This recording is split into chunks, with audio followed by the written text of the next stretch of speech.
And we're back to learning Photoshop in the year day 260. Just a quick side note that I wanted to make a video about because that's something people search for.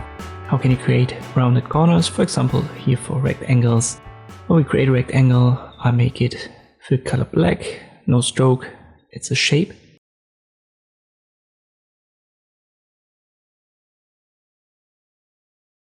Make sure that you are on this layer now. So it should be called rectangle 1 by default.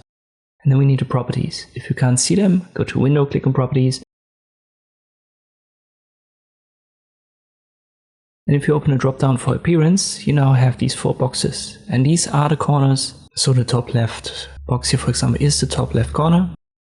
Another thing that happens by default is if you change one value, all values will be changed to the same degree. So if I type in here, for example, 25, all corners will be 25. Then we get back to 0. And to only affect one corner, I uncheck this icon here, which is the link icon. And now I can adjust all of these corners one by one.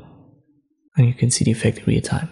So this goes for all shapes, for everything that you create in Photoshop. So whatever it is that you've got, just check the properties. And for example, here an object like a rectangle, it then has these boxes. And when you see them, you can adjust the corners and make them round. Hope this video was helpful. Thanks for watching, and I'll see you next time.